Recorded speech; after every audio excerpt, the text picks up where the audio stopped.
Hello 10th class students, welcome back to Brain Bridge और everyday dose of learning. मेरा नाम है आकाश और आप देख रहे हो मैथ्स की क्लास। मैथ्स में ट्रिग्नोमेट्री चैप्टर चल रहा है हमारा। ट्रिग्नोमेट्री चैप्टर में अब तक मैंने तुमको ट्रिग्नोमेट्री के आइडेंटिटीज पढ़ा दी हैं। एग्जाम्पल्स 8.1 के हमने खत्म कर लिए थे और एक जो लेक्चर आया था वो ट्रिग्नोमेट्री की कॉन्सेप्चुअल अंडरस्टैंडिंग थी। मतलब बेसिकली ट्रिग्नोमेट्री होता क्या है, साइन कॉस टेन क्या होते हैं, ये सब बताया था मैंने तुमको। ठीक है, आज का जो लेक्चर होगा वो पूरा 8.1 पे डेडिकेटेड होगा। 8.1 खत्म करेंगे, उसके बाद में सीरियल वाइज चलते हुए आगे 8.2, 8.3 एंड तुम्हारा चैप्टर खत्म। उसके बाद में जो चैप्टर स्टार्ट होगा वो हाइट एंड डिस्टेंसेस होगा। ठीक है, तो स्टार्ट करते हैं, टाइम नहीं लगाते हैं बिल्कुल भी। चलो, क्लास 10th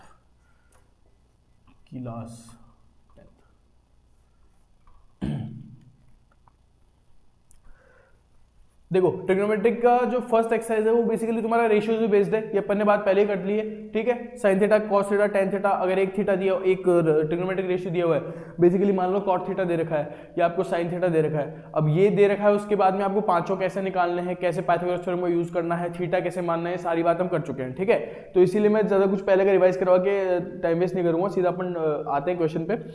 तो क्वेश्चन नंबर 1, 8.1 का क्वेश्चन नंबर 1, बुक खोल लो अपनी, अलर्ट हो जाओ बिल्कुल, बुक सामने खोल लो, जैसे जैसे पढ़ रहा हूँ वैसे वैसे दिमाग लगाओ साथ में, और कॉपी और पेन तुम्हारे हाथ में होना चाहिए। सॉरी फॉर माय जुकाम। चलो, in triangle ABC right angle at B. चलो देखते हैं एक्सरसाइज 8.1 में हमको क्या बोला है। एक्सरसाइज 8.1 देखो, फर्स्ट क्वेश्चन क्या कह रहा है। First question, in triangle ABC right angle at B. कोई ट्राइंगल है एबीसी, ये एक ट्राइंगल बना लिया हमने एबीसी। अच्छा, राइट एंगल ट्राइंगल ही बनेगा तो ऑफ कोर्स सी बात है, राइट एंगल एट बी दे रखा है, मतलब बी यहाँ पे होगा, ए यहाँ पे होगा और सी यहाँ पे होगा। यहाँ तक की बात होगी। ठीक है, A B is equals to 24 centimetre, A B is equals to 24, मतलब कि ये तुमको 24 सेंटीमीटर गिवन है। दूसरा B C is equal to 7, मतलब तुमको ये 7 सेंटीमीटर गिवन है। आगे आ जाओ, determine sign A cos A sign C cos सी। हमको निकालना क्या है, साइन ए कॉस ए। अच्छा, इसके दो पार्ट है, पार्ट्स में दिया हुआ है। फर्स्ट पार्ट कह रहा है हमको कि साइन ए और कॉस ए निकाल दो हमको, और पार्ट सेकंड जो कह रहा है वो ये कह रहा है कि साइन सी और कॉस सी निकाल दो हमको। ये दो चीजें निकालनी है। ठीक है, दोनों पार्ट्स में।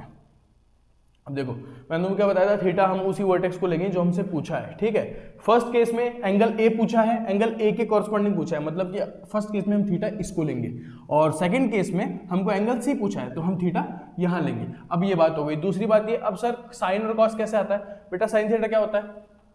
साइन थीटा जब मैंने पढ़ाया था, कैसे याद करवाया था? साइन थीटा क्या होता है? परपेंडिकुलर। ऐसे चलना है, ऐसे, मतलब कि ऐसे चलोगे ना तुम तो साइन थीटा आता है, और ऐसे चलोगे तो कॉस थीटा आता है, और ऐसे चलोगे तो टेन थीटा आता है। ठीक है, तो साइन थीटा क्या हुआ? Perpendicular upon hypotenuse. Cos theta क्या हुआ? वहीं पे base upon hypotenuse. Perpendicular base hypotenuse हम लोग को तीनों साइड चाहिएगी। ठीक है, तो पहले तो पाइथागोरस थ्योरम लगा के हम ये निकाल लेंगे। बेसिकली पाइथागोरस थ्योरम क्या होती है? Hypotenuse square plus is equals to perpendicular square plus base square. ठीक है, हाइपोटेनियस स्क्वायर ही हमको निकालना है, एच को एच रहने दो, पी कितना है अपना। अब पी देखो, यहाँ पे जज करने की कोई मतलब नहीं है क्योंकि हमको एंगल नहीं पता है अभी हम सिर्फ ऐसे निकाल रहे हैं। ठीक है, बाकी अगर तुम सी को लोगे तो पी हो जाएगा, इसको लोगे तो पी हो जाएगा। ठीक है, और दोनों ही केसेस में यही दोनों साइड यहाँ पे स्क्वायर होकर ऐड होने वाली है, तो कुछ भी लिख लो तुम्हारे हिसाब से भी एक बार के लिए। 24 का स्क्वायर लिख रहा हूँ मैं यहाँ पे, और प्लस का 7 का स्क्वायर। ठीक है, एच स्क्वायर देख लो, 24 का स्क्वायर होता है अपना 576 प्लस 7 का स्क्वायर 49, एच स्क्वायर हो जाएगा अपना 625, एच आ जाएगा अपना रूट का 625, और एच आ जाएगा अपना 25 सेंटीमीटर। बहुत बढ़िया, यहाँ तक कोई दिक्कत नहीं होनी चाहिए। सिर्फ पाइथागोरस थ्योरम लगाइए अपने, और हाइपोटेनियस हमको 25 सेंटीमीटर मिल गया है। ठीक है, अब फर्स्ट पार्ट और सेकंड पार्ट की धज्जियां उड़ा देंगे। देखो, जब फर्स्ट पार्ट बोल रहा है ए और ए, मतलब कि मैं थीटा मानूंगा इसको। ठीक है, इस केस में परपेंडिकुलर मेरा 7 हुआ, परपेंडिकुलर मेरा 7 हुआ, और हाइपोटेनियस मेरा क्या हुआ? 25, वो तो कांस्टेंट रहता है, और बेस मेरा कितना हुआ? 24। ठीक है, साइन क्या होता है भाई? परपेंडिकुलर अपॉन हाइपोटेनियस, मतलब कितना हो गया? परपेंडिकुलर अपॉन हाइपोटेनियस मतलब 7/25। ये आ गया अपना साइन ए। ठीक है, एक आंसर तो ये आया। दूसरे की बात करते हैं, कॉस से कितना होगा भाई? बेस अपॉन हाइपोटेनियस, पता है हमको बेस कितना दे रखा है भाई हमको? 24, और हाइपोटेनियस वही 25, मतलब कि कॉस से हमारा कितना आ गया? 24/25 बराबर। चलो ये खत्म। इस पे आ जाओ साइन सी और कॉस सी पे। अब साइन सी है, अब मतलब मैं थीटा कहाँ लूंगा? यहाँ लूंगा, तो मेरा परपेंडिकुलर अब ये हो गया थीटा के सामने वाला, थीटा इस पे रिलैक्स कर रहा है, वो बेस हो गया। मतलब इस केस में मेरा परपेंडिकुलर हुआ 24 सेंटीमीटर, और बेस हुआ मेरा 7 सेंटीमीटर। अल्टू पल्टू कर दो, मतलब यहाँ पे जो परपेंडिकुलर और बेस थे वो उलट जाएंगे, यहाँ पे आ गया। हाइपोटेन्यूज हमेशा कांस्टेंट रहता है, 25 ही रहेगा। ठीक है, आ जाओ, साइन सी जब मेरे को निकालना है तो मैं क्या करूँगा, परपेंडिकुलर अपॉन हाइपोटेन्यूज, मेरा कितना आएगा 24/25, ठीक है, ये तो मेरा आ गया साइन सी, बराबर, यहाँ तक कोई दिक्कत नहीं होनी चाहिए। और जब मैं कॉस सी निकालूंगा तो मेरा आएगा बेस अपॉन हाइपोटेन्यूज, ठीक है, तो बेस कितना है मेरे को, कितना दे रखा है 7 दे रखा है, और हाइपोटेन्यूज 25 है, मतलब ये हो गया अपना कॉस सी। चलो, ये था तुम्हारा फर्स्ट क्वेश्चन, बहुत ही इजी, बिल्कुल मक्खन लल्लू हलवा जो बोलना चाहो वो बोल लो, बिल्कुल इजी क्वेश्चन था। अब देख लो तुम्हारे हिसाब से इसको, अगर तुमको रिवाइज करना रिवाइज कर लो, स्क्रीनशॉट लेना ले लो, आगे बढ़ेंगे सेकंड क्वेश्चन पे।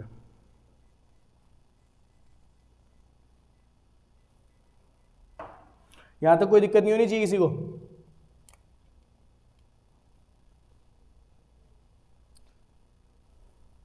यहां पे ही दिक्कत छोड़नी होती तो पहले वाले लेक्चर में इतनी मेहनत क्यों करते हो, बराबर। चलो बेटा, रोमा हो गया तुम्हारा फर्स्ट क्वेश्चन, ये इजीली कंप्लीट हुआ है, बहुत इजी क्वेश्चन था, मक्खन था। सेकंड क्वेश्चन पे आएंगे। अच्छा, किसी ने पिछले लेक्चर के जो क्वेश्चन मैंने दिए थे कि ट्रिग्नोमेट्री, एक तो ट्रिग्नोमेट्री वर्ड का मतलब क्या होता है, और एक ट्रिग्नोमेट्री का ओरिजिन क्या है, ट्रिग्नोमेट्री कहाँ से आई मैथ्स के अंदर, किसने इन्वेंट किया बेसिकली ट्रिग्नोमेट्री को, ये पता चला किसी को, डालना कमेंट में। क्वेश्चन नंबर 2 पे आते हैं। देखो, इन फिगर 8.13, कहाँ है भाई 8.13, बना लेते हैं पहले इसको ऐसा कैसा, ये हमारा 8.13 है, ये अपना Q हो गया 90 डिग्री है, ये R हो गया और ये P हो गया, ठीक है। ये हमको 12 सेंटीमीटर दे रखा, ये क्या बना दिया मैंने, ये हमको 12 सेंटीमीटर दे रखा है और ये हमको 13 सेंटीमीटर दे रखा है। क्या पूछा है भाई क्वेश्चन में, tan P minus cot R निकालना है, we have to find out tan P minus cot R, ये करना है हमको। अब जाहिर सी बात है, अगर ये माइनस करना है तो पहले तुमको tan P निकालना पड़ेगा, फिर कॉट R निकालना पड़ेगा, मतलब एक बार थीटा इसको मानोगे, एक बार थीटा इसको मानोगे, और जो आंसर आएगा उसको माइनस कर दोगे, ठीक है। लेकिन उसके लिए तीसरी साइड भी निकालनी पड़ती है। किसी भी रेशियो वाले क्वेश्चन में सबसे पहला काम तुमको जो करना है वो ये करना है कि अगर एक साइड अनगिवन है, अगर हमको कोई साइड दी हुई नहीं है तो पहले उसको निकालना है पाइथागोरस से, ठीक है। सबसे पहले पहला काम ही ये होना चाहिए तुम्हारा। तो hypotenuse square equals to perpendicular square plus base square, वही चीज़ है, ठीक है। हाइपोटेन्यूज हमको इस केस में दे रखा है, सॉरी मैं डायरेक्ट स्क्वायर लिख रहा था, चलो कोई बात नहीं, देख लो 13 का स्क्वायर देख लो, ऐसे पढ़ लो। इक्वल्स टू परपेंडिकुलर स्क्वायर कितना है आपको, अभी परपेंडिकुलर और बेस ये होते हैं तो कोई सा भी लिख लो एक बार को, 12 का स्क्वायर लिख दिया और प्लस बेस स्क्वायर हमको निकालना है, ठीक है। 169 इधर आएगा, 144 इधर आएगा, प्लस का ये बी स्क्वायर है। बी स्क्वायर कितना हो गया, इसको इधर लेके आऊंगा माइनस में, तो 169 माइनस 144 हुआ, बी स्क्वायर मेरा आएगा 25, और जब बी को मैं 25 का रूट करूँगा तो मेरा आ जाएगा 5, ठीक है। मतलब मेरा ये जो आया साइड, ये आया मेरा 5 सेंटीमीटर, ठीक है। अब बात करते हैं tan P की। सबसे पहले tan P निकालना है मेरे को। tan क्या होता है भाई, परपेंडिकुलर अपॉन बेस, लेकिन P एंगल के लिए, P एंगल पे थीटा मेरा ये हो जाएगा, ठीक है। तो अब ये मेरा थीटा है तो मेरा परपेंडिकुलर यहाँ पे हो गया 5, यहाँ पे मेरा परपेंडिकुलर हो जाएगा 5 सेंटीमीटर और बेस मेरा हो जाएगा 12 सेंटीमीटर, बराबर। तो मेरा tan P कितना आएगा 5/12, ये हो गया मेरा tan P, ठीक है। ये फर्स्ट चीज़। सेकेंड चीज़ हमको क्या निकालनी है, कॉट R। अब मेरा एंगल बदल गया R। कॉट क्या होता है भाई, बेस अपॉन परपेंडिकुलर होता है, ठीक है। तो यहाँ पे मेरा बेस कॉट R की बात हो रही है ना, तो ये हो गया अपना कॉट R, ठीक है। तो अब मेरा परपेंडिकुलर ये हो गया, बेस ये हो गया, परपेंडिकुलर मेरा हो गया 12 और बेस मेरा हो गया 5, ठीक है। तो अब मेरा क्या हो जाएगा 5/12 परपेंडिकुलर, बेस था 5, परपेंडिकुलर था 12, ठीक है। ये सेकंड इक्वेशन। पूछा क्या था भाई, tan P minus cot R, tan P minus cot R हमको फाइंड आउट करना था। तो tan P की जगह tan P पुट कर दो भाई, 5/12 आ रहा है, माइनस कॉट R की जगह 5/12 वापस से पुट कर दो। अब एक ही सेम नंबर में सेम नंबर माइनस करोगे तो क्या आंसर मिलेगा, 0, which means that tan P minus cot R is equals to 0। यहाँ तो कोई दिक्कत नहीं होनी चाहिए, बिल्कुल बराबर इजी मक्खन क्वेश्चन था ये भी, समझ गए।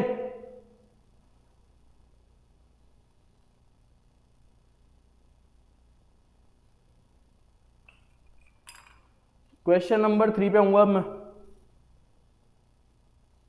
किसी को स्क्रीनशॉट लेना है ले लो। चलो क्वेश्चन नंबर 3 बिल्कुल इजी क्वेश्चन है, कोई दिक्कत नहीं होनी चाहिए इनमें। एंगल बदल के यही कर रहे हैं 3 लेक्चर से, यही नहीं करोगे क्या अब।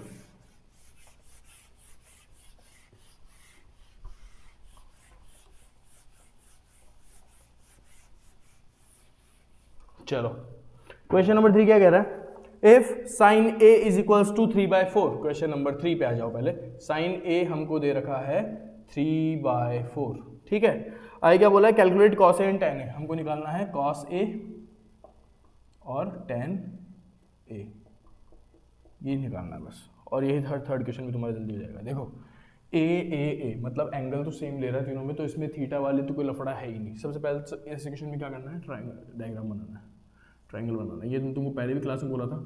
डायग्राम्स और फिगर्स अगर आप बोलते हो तो figures are much necessary.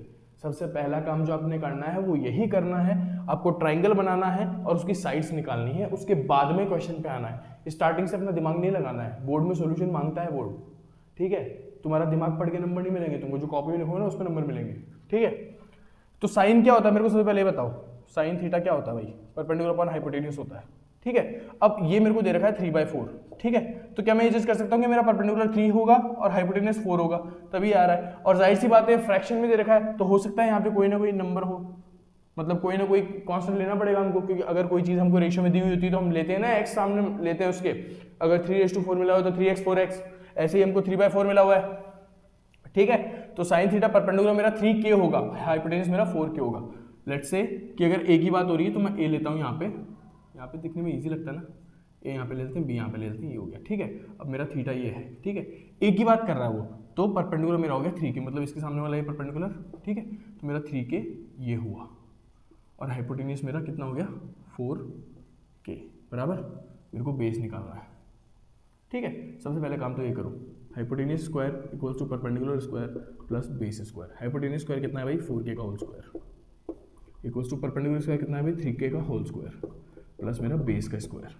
Base square कितना होगा, इसको इधर लेके जाऊंगा माइनस में, तो ये कितना होगा पहले बताओ 16k स्क्वायर, और उसमें से माइनस कौन हो रहा है 9k स्क्वायर इधर आके, तो 9k स्क्वायर। 16 में से 9 गया 7k स्क्वायर नहीं बचेगा, और बेस जब मैं निकालूंगा तो मेरे को रूट करना पड़ेगा पूरे का, k स्क्वायर का रूट तो k हो जाता है और 7 का रूट 7 रह जाएगा। ये हो गया मेरा बेस। यहाँ तक किसी को कोई दिक्कत नहीं होनी चाहिए, मतलब ये आ गया मेरा √7k।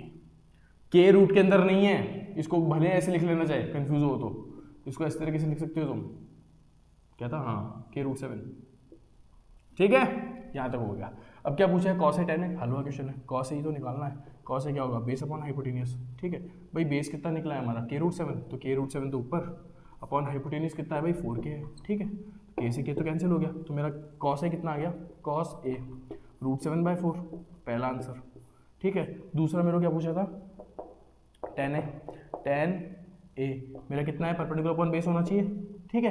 परपेंडिकुलर कितना दे रखा है भाई मेरे को 3k, और बेस मेरे को कितना आया था 4, बेस कितना आया था मेरा k√7, तो k√7, k से k मेरा फिर से कैंसिल हो गया, मतलब मेरा कितना आ गया tan है 3/√7। यहाँ तक किसी को कोई दिक्कत नहीं होनी चाहिए, बिल्कुल इजी क्वेश्चन चल रहे हैं अभी तक तुम्हारे, मक्खन जा रहा है तुम्हारा चैप्टर अभी तक तो। चलो third question completed, now will move on to question number 4। कोई दिक्कत नहीं होनी चाहिए यहाँ तक, देख लो को भाई, किसी को स्क्रीनशॉट लेना है ले लो। कोई भी यहाँ पे 3 4 करके है ना, यहाँ पे ऐसा मत सोच लेना कि ये 4 इधर है, हाइपोटेन्यूज है भाई ये, ठीक है। साइन क्या होता है, परपेंडिकुलर अपॉन हाइपोटेन्यूज, तो हाइपोटेन्यूज पे जाएगा ये, ठीक है। बच्चे क्या करते हैं 3 4 5, इसको उल्टा मत करें ना वहाँ पे एग्जाम में, देख सोच समझ के दिमाग गड़ा के फिर काम करो, वहाँ पे गोबर गिरा हो गई, बता रहा हूँ।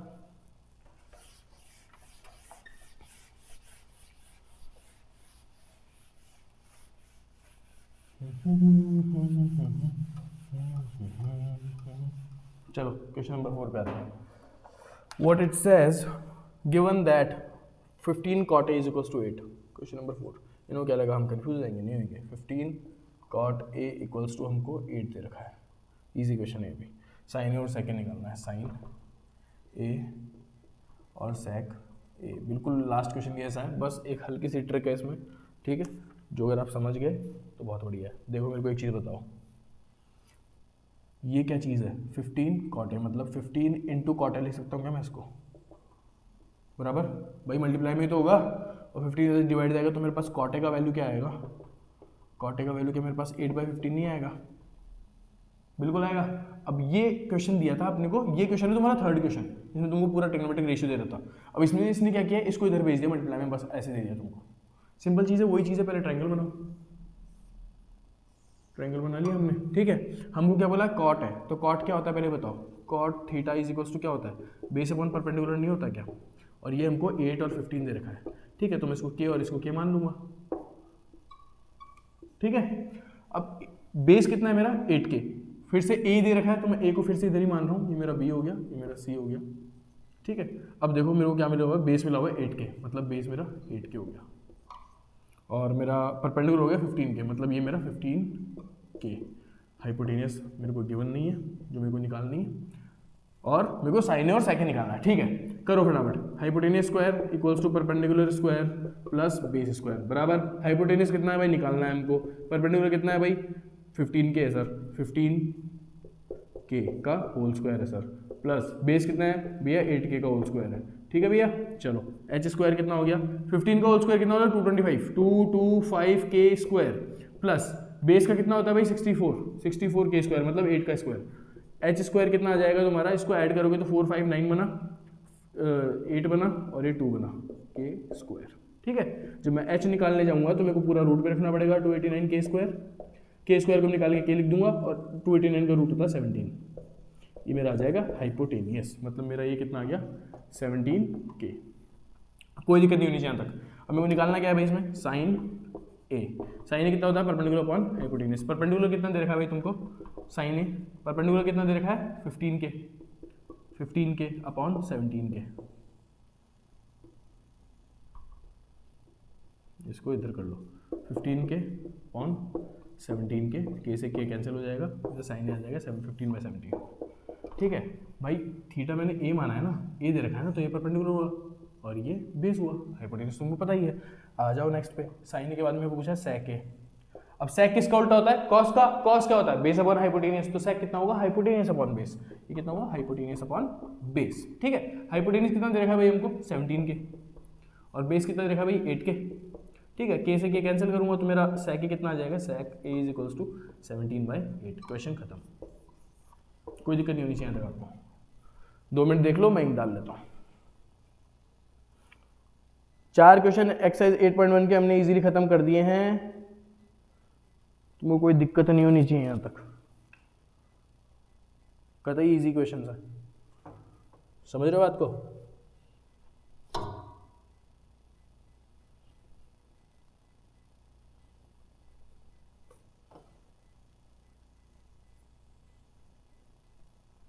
चलो मिटा रहा हूं मैं, क्वेश्चन नंबर 5 पे आएंगे अब।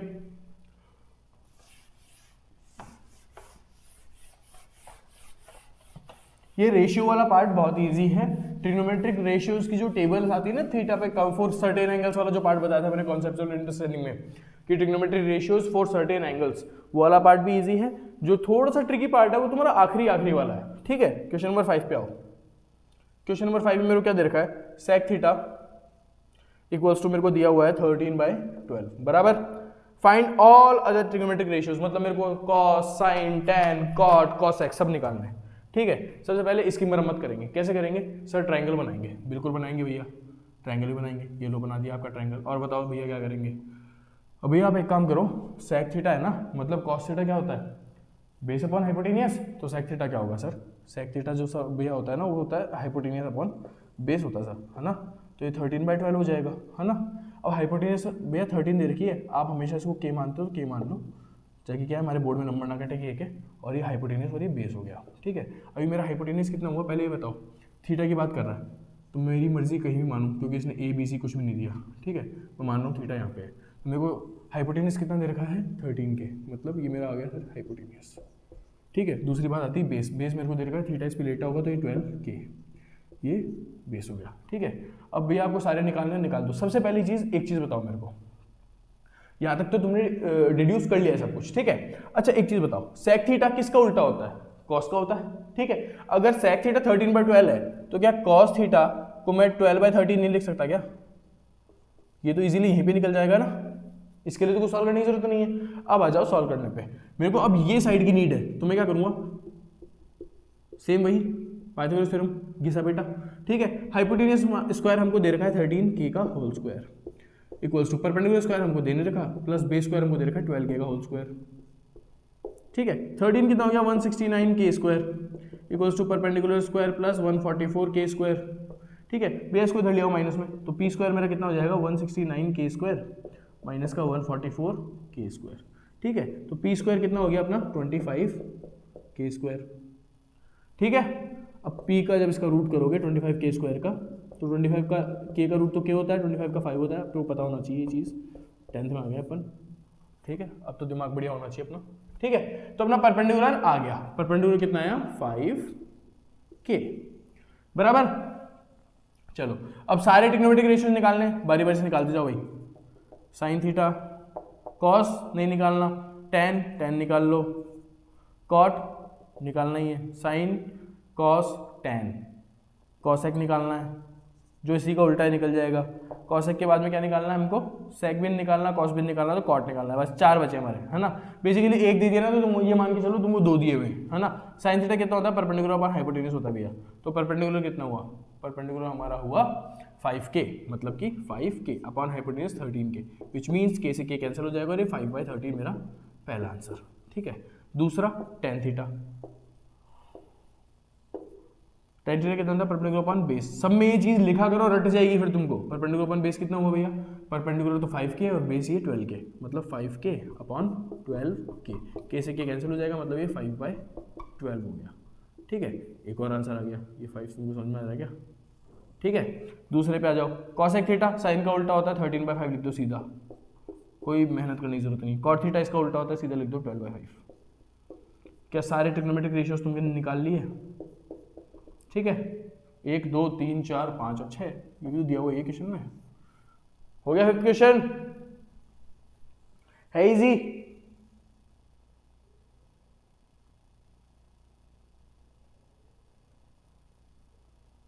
यार चलो 5th क्वेश्चन तक तुम्हारा इजीली हो गया होगा सब कुछ। अब आएंगे अपन 6th क्वेश्चन पे। स्क्रीनशॉट लेना है, किसी को ले लिया होगा अब तक आपने, स्क्रीनशॉट लेना है, क्वेश्चंस आए भी नहीं है अभी तक। ठीक है, बहुत इजी क्वेश्चन है ये। चलो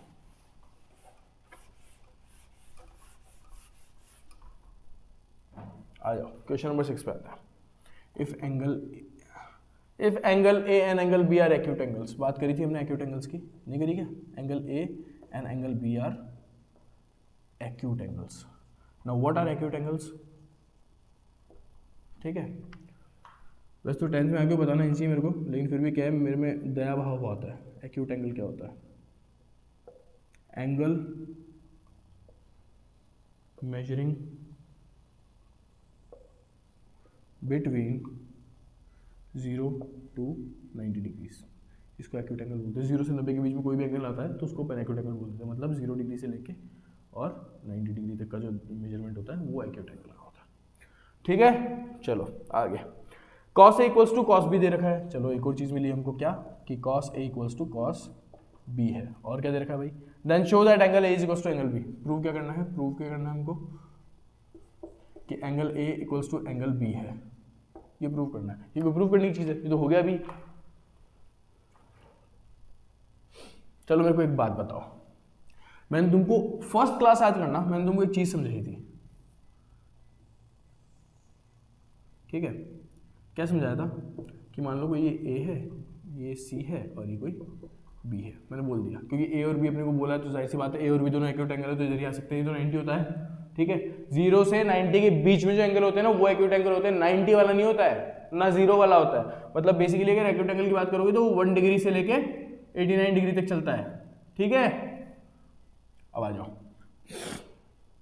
क्या बात करी थी हमने कि भैया देखो ये तो 90 डिग्री होता है, बिल्कुल होता है, मैंने मान लिया। मैंने इन दोनों के बारे में कुछ बताया था, मैंने क्या कहा था कि अगर ये थीटा है तो ये 90 माइनस थीटा होगा। ठीक है, और ये मैंने क्यों बोला था, because angle A plus angle B is always equal to 90 degrees.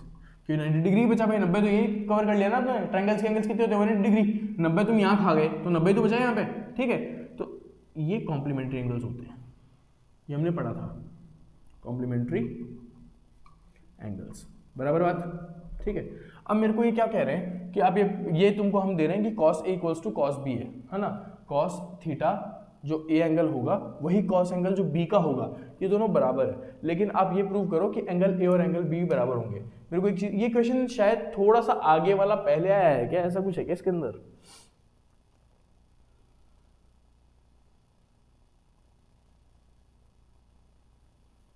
क्योंकि अभी ट्रिग्नोमेट्रिक टेबल तो आई नहीं है, लेकिन ये तो ट्रिग्नोमेट्रिक टेबल से लग रहा है क्वेश्चन मेरे को।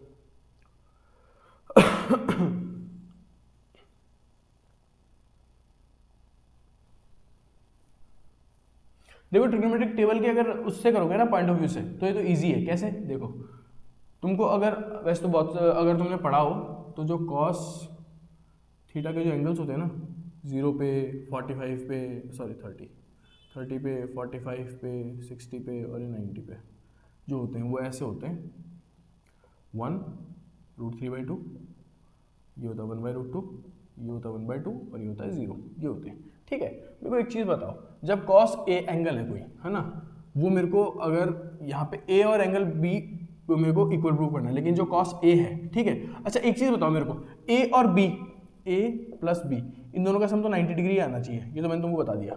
ठीक है, ये 90 से ऊपर तो आने नहीं चाहिए दोनों एंगल्स। ठीक है, 90 से ऊपर इनका सम हो ही नहीं सकता। क्यों? क्योंकि एक राइट एंगल ऑलरेडी है और ट्रायंगल में 180 डिग्री तक की लिमिट होती है। ठीक है, 90 ही होंगे ये। तो अगर मैं इसको कॉस ए को अगर मैं मान लो 30 देता हूँ और इसको मान लो मैं 60 देता हूँ, तो 30 60 से क्या बराबर आएगा क्या? अरे cos 30 तो √3/2 होता है और cos 60 1/2 होता है, बराबर आ ही नहीं सकता। तो कौन से ऐसे एंगल है, एक चीज बताओ, cos ए और a प्लस बी जो है 90 डिग्री है। ठीक है, मेरे को a में भी cos की वैल्यू सेम मिल रही है, b में भी cos की वैल्यू सेम मिल रही है। ठीक है, विच मीन्स दैट cos थीटा जो होता है ना, जब 45 डिग्री होगा, cos 45 डिग्री जब होगा तो मेरा 1/√2 आएगा। ठीक है, और cos 45 डिग्री ही 1/√2 होगा। मतलब इसको तुम a मान लो, इसको तुम b मान लो। ठीक है, a प्लस बी मिलकर 90 बना रहे हैं क्या? बना रहे हैं। और cos a equals to cos b बराबर भी आ रहा है। ठीक है, अपनी दोनों condition theta equals to 45 degree पे सेटिस्फाई कर रही है। क्यों? क्योंकि थीटा की वैल्यू 45 डिग्री पे 1/√2 होती है।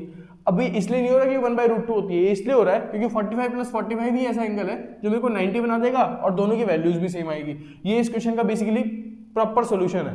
ठीक है, क्योंकि cos a और cos b, अगर यहां से देखो cos a निकालोगे तुम तो क्या हो जाएगा तुम्हारा, बेस ये हो गया और हाइपोटेनियस ये हो गया, और जब cos b निकालोगे तो बेस ये हो गया और हाइपोटेनियस ये हो गया। ठीक है, तो इससे तुमको कुछ सॉल्यूशन मिलेगा क्या? cos a कितना हो गया, AC अपॉन AB। ठीक है, और cos b कितना हो गया, BC अपॉन AB। ठीक है, AB से AB कट जाएगा, AC इक्वल्स टू BC आया। ठीक है, इसको तुम ऐसे भी कर लो, इसको तुम ऐसे भी कर लो, दोनों केसेस से कर लो। एक चीज देख लो, जैसे मान लो मैंने ये तो तुमको बता ही दिया कि cos 45 भी ऐसी वैल्यू है जिसमें a प्लस बी, इसको थोड़ा सा तरीके से करवाया था। देखो एक बार पहले ये वाला सोल्यूशन कर लेते हैं अपन, बिना वैल्यूज वाला। ठीक है, इससे क्या होगा कि तुम्हारे को चीज़ें समझ में इजीली आ जाएगी कि अभी तुमको इस क्वेश्चन को अगर ट्रिग्नोमेट्रिक टेबल के बिना करना है तो कैसे करना है। ये देखो, cos a मेरा कितना है, AC अपॉन AB, ये आएगा। देख लो, थीटा ये है तो मेरे को परपेंडिकुलर तो ये मिला, तो मेरे को बेस अपॉन हाइपोटेन्यूज ये तो ये हुई ना, AC अपॉन AB। और जब मैं इसकी बात करूंगा तो मेरा बेस क्या हुआ, BC अपॉन AC, तो ये मेरा हो जाएगा BC अपॉन AC। यही बात है। ठीक है, अच्छा दोनों को क्रॉस मल्टीप्लाई कर दो, AC into AC equals to, एक मिनट, BC अपॉन AB हुआ ना, ये गलत लिख दिया मैंने, सॉरी। ठीक है, मेरा आ गया AC इंटू AB, और ये मेरा कितना आ गया, BC इंटू AB। ठीक है, क्या AB से AB कैंसिल नहीं हो जाएगा? तो मेरे को क्या मिला कि AC जो है वो BC के बराबर है। अब जब AC और BC दोनों बराबर है, मतलब कि AC ये बराबर है और BC ये बराबर है। When two sides of a triangle are equal, when two sides of a triangle are equal, angles opposite to them are also equal। ठीक है, विच मीन्स मेरा कहने का मतलब क्या है कि ये एंगल और ये एंगल भी बराबर होगा। अगर दो साइड्स बराबर है तो इनके अपोजिट एंगल्स बराबर होंगे। 9th में पढ़ चुके हो तुम इसको। ठीक है, ट्रायंगल चैप्टर में जब दो साइड्स एंगल की बराबर होती है तो उसके सामने वाले दो एंगल से बराबर होते हैं। और यही केस मैंने तुमको पिछले शायद लास्ट सेकंड लेक्चर में बताया था कि जब ये दोनों साइड्स बराबर हो जाएगी तो ये दोनों एंगल्स कितने आएंगे। अच्छा, दोनों एंगल्स इक्वल है, मान लो मैंने इसको x दे दिया, इसको ही मैंने x दे दिया। ठीक है, तो मेरा x प्लस x कितना बच गया, 90 डिग्री तो बचेगा ना, इन दोनों का सम तो 90 होता है, तो मेरा 2x कितना आ गया 45 डिग्रीज आ गया। तो x की वैल्यू कितनी होगी, सॉरी 90, और x की वैल्यू कितनी हो जाएगी 45, ठीक है, which means this is 45 and this is 45, ठीक है। तो तुमको इसका मेजरमेंट निकालने के लिए हालांकि बोला था, तुमको ये बोला था सिर्फ एंगल ए और एंगल बी प्रूव कर दो, तुम्हारा आंसर यहीं पे खत्म हो जाएगा, angle A is equal to angle B. लेकिन मैं तुमको उसके सॉल्यूशन के स्कोप बता रहा हूँ बस, क्योंकि ये जब क्वेश्चन बोर्ड में आएगा इस तरीके का, तो वो तुमको ये तो नहीं बोलेगा ना कि तुम्हारे पास ट्रिग्नोमेट्रिक टेबल तुमने सीखी ही नहीं, तो तुम ये क्वेश्चन ट्रिग्नोमेट्रिक टेबल के साथ कैसे कर सकते हो, समझ रहे हो बात को। तो ट्रिग्नोमेट्रिक टेबल के साथ में भी ये क्वेश्चन हो सकता था, लेकिन ठीक है, इसका ये सॉल्यूशन भी ठीक है, ये देख लो आप आपके क्वेश्चन के हिसाब से, ठीक है, समझ गए हो। अरे मेरे को क्या दिया हुआ था, cos a equals to cos b दिया हुआ था, मेरे को cos a equals to cos b दिया हुआ था, cos a equals to cos b की वैल्यूज कितनी आ रही थी, इनको मिटा दो एक बार के लिए।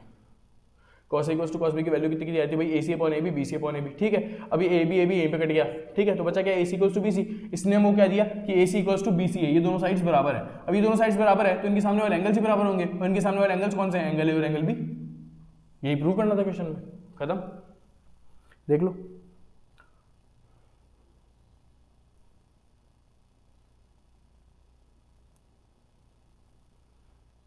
समझ गए, कोई दिक्कत नहीं होनी चाहिए इस क्वेश्चन में, कोई कंफ्यूज होने की जरूरत नहीं है, बिल्कुल इजी क्वेश्चन है।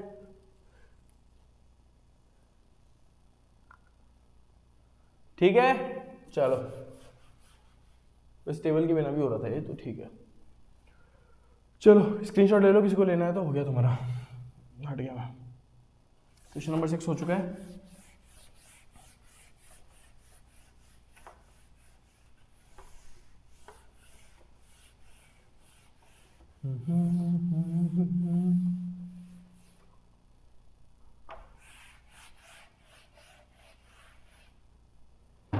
If cot theta is equals to this and this, prove that ये if cot theta ये एक काम करते हैं, आज की क्लास यहीं खत्म करते हैं, क्वेश्चन नंबर 6 तक तुम्हारा बहुत है, ठीक है। नेक्स्ट क्लास में तुम्हारा एक्सरसाइज 8.1 बिल्कुल जड़ से खत्म हो जाएगा, एग्जाम्पल्स हम पहले कर चुके हैं, ठीक है। तो तब तक love you friends, love you family, take care, Jai Hind, bye bye, ध्यान रखो अपना। एक्सरसाइज 8.1 नेक्स्ट लेक्चर में खत्म हो जाएगी, और उसके नेक्स्ट लेक्चर में एक्सरसाइज 8.2 स्टार्ट हो जाएगी, ठीक है।